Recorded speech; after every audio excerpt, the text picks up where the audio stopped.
Siku moja miti mitatu ilijikusanya ikishirikishana ndoto na matumaini yao. Mti wa kwanza ukasema, ningependa kuwa meli ya kifalme, nimchukue mfalme kwenye safari zake. Mti wa pili ukasema, mimi nataka kuwa sanduku la kuhifadhia vitu vya thamani, nipate heshima. Alafu mti wa tatu ukasema, mimi nataka kuwa mrefu kupita yote, ili watu wakinitazama wauone ukuu wa Mungu. Lakini siku zikapita, wakata miti wakaja. Mti wa kwanza ukaangushwa na kufanya mtumbwi wa wavuvi badala ya meli ya kifalme.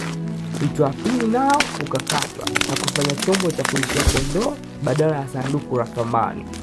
Alafu wa tatu nao ukakatwa na kuacha pembeni bila hata matumizi.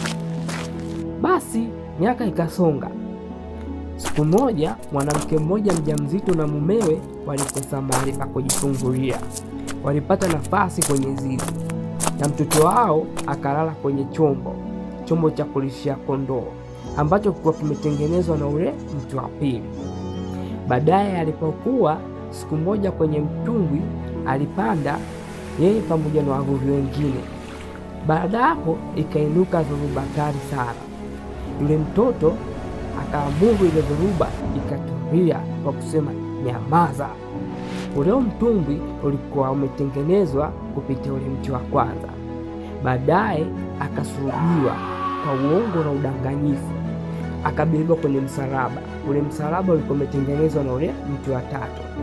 Baadaye ndipo ulimwengu wote ukatambua ya kwamba yeye ndiye mfalme wa wafalme, thamani kuu isiyo na kipimo, mwana wa Mungu alitaye upatanisho.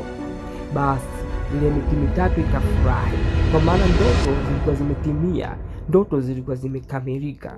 Ona, wa kwanza alimchukua mtu wa thamani sana, na wa pili alimbeba mfalme wa wafalme, wa tatu akawa ishara ya ukuu wa Mungu. Leo hii yeye yuko kwako pia, anataka kufanya ndoto zako zipate kutimia. Mkubali yeye awe Bwana na Mwokozi wa maisha yako.